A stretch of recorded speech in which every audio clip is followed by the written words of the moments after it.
waxaan halkan maanta ka fureynaa mashruuca Just Jobs qaybtiisii baraagaha biyaha loogu dhisayay dadka ku nool Kismaayo afar degmada Kismaayo afarta xafadood Kismaayo waxaan halkan ka qareynaa maanta oo ugu bishaareynaa dadweynaha ku nool xaafadda Farjano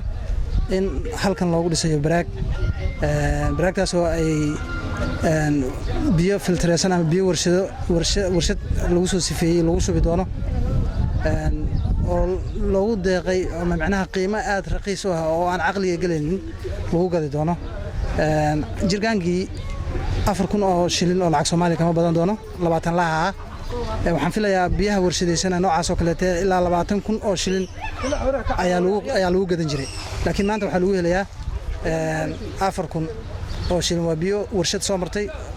macnaha filtraysan daawaysan run ahaantiina hay'adda Kisima waxay halkan ka furaysaa xaafad iskuulaad care hadda ay dhisayso oo 2 meelood ah oo caalay ku yaala iyo qayb kale oo dad qaxootiga loo dhisayo afarta barkadood ay magaalada ka fulinaysaa mashruuca Just Jobs ayadoo ay garab socdaan mashaariic fara badan oo kale ay ku jiraan nadaafadda magaalada oo ay Kisima ay ka shaqeynayso musqulo public toilets oo laga sameeyo magaalada iyo kuwa loo dhisay macnaha dadweynaha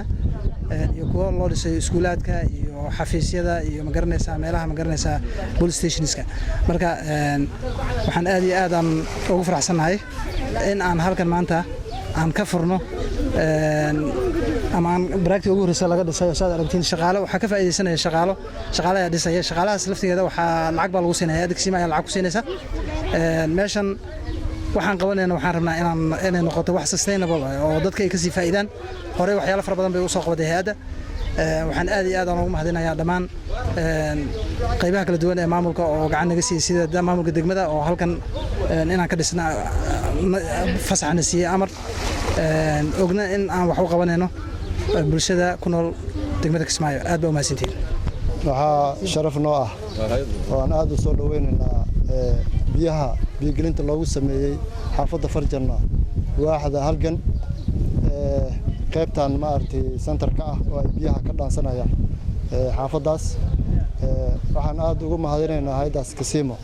dadaalka badan ee ka wada magaalada sida musqulaha iyo nadaafadda iyo ceelasha maartay biyaha hamaha ay u sameynayaan waxaan leenahay dadka in ay ka faa'iideystaan jaaniskaas loo sameeyay ee biyahaas laga keeni doono warshada caafi oo aad u filtraysan oo nadiifsan sida ay noo sheegeen in ay ugu soo xiriirinayaan halkaana loo sameyn doono qof xanaaneeyo waxa kale oo u mahad celinaynaa ninka asagana waqafay booska isaga qof shacab iska lahaa oo isagana waqaf u bixiyay isagana aad baan ugu mahad celinaynaa in lagu daydaan mudan oo dadka oo dhan ay waxyaabaha danta guud ah ay maartay waqaf ku bixiyaan aqari adduunba ay ka faa'iidaan aad baad u mahadsantihiin waana furan tahay hadduu Ilaahay raado dhismihiin insha Allah waa noo furan yahay aad baad u mahadsantihiin hay'adda Kisima oo kamid hay'adaha washka ee magaalada Kismaayo ka shaqeeya ayaa mashruuc haddana halkan ka fulinaysa mashruuca ay ka fulinayso waxa weeye barkad qaadaysa 45 foosto oo biyo macaan oo warshadeed lagu shubahayo biyaha warshadii wixii laga soo siisanayay wax ka yar dadka laga siinayo wax 2,000 ilaa 4,000 u dhaxeeya la sheegay jirigaankii laga siinayo wax tar weyn annaga waxaana dhibay hadda dhibka nagu hayo waa AW biyo sifaysan baan meelan galaba raadinaynaa marka nimankaas waxay dhaheen biyo sifaysan baan barkadan ku soo shubaynaa oo warshad laga keenay dadweynahana wax raqiis aanu kaga gadaynaa waa horumar weyn aad iyo aad baan u soo dhaweynaynaa iyadana waa ku amaanaynaa hawsha ay qabteen waxay sheegaan waliba tan kaliya ma inay 4 meelood ka dhisi doonaan 4 barkadood khayr Allah siiyo waa wax weyn oo wax qabada biyaha iyaga keenaya barkada iyaga buuxinaya adu jirigaanku baad la imaanaysaa wixii warshada laga siinayay wax ka yar waa laga siinaya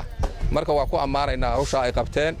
halka ka sii wadaanu leenahay awal dadweynaha shaqooyin badan oo kale u hayeen haddana waanu ku boorinaynaa annagu waxaanu leenahay washkii baan nahay wasaaradda marka dadka saa wax u qabanaya waa dadkaanu la shaqeynaa hay'adaha washka ka shaqeeyo dhan waa la shaqeynaynaa waana soo dhaweynaynaa waxa fiican ay qabtaan waa ku soo dhaweynaynaa waxa ay wax ka fiican inay qabtaan baan rabnaa hawsha ay qabteenna waa ugu mahad celinaynaa waa ku mahadinaynaa inay sii ballaariyaanna waan rabnaa waxaan mar labaad iyo mar saddexaad ba amaanaya hay'adda shaqadan qabanayso Kisima siday wax u qabanayso halkay wax ka sii wado dadweynaha inay saa ugu adeegtaan rabnaa waxaan rabnaa oo kale biyaha filtraysan in la soo badiyo wixii suuragal ah ninkii warshad heli kara iyo ninkii cilmi aan heli kara oo biyo sifaysan in la helo waxa u daran Kismaayo dhibaatadu waa biyo sifaysan waxa laga cabo waa laasahana contaminated bay u badan yihiin intaas aan chlorine ku daba wadnaa haddana dhibaatadoodii waa laga dhamaan laayahay marka insha Allah waxaan rajayn doonaa waxyaabaha soo socda in biyo ama warshad hal la keeno ama meel fog laga keenay biyo nadiif oo system la heli doono marka aan shubankuna naga joogsan doono dadkanaguna ay biyo nadiif heli doonaan saasaan rajaynaynaa haddana waxaan ku soo dhaweynaynaa gudoomiye ku xigeenka degmada Jaalamaduulo baan ku soo dhaweynaynaa assalaamu calaykum waraxmatullaahi wabarakaatuh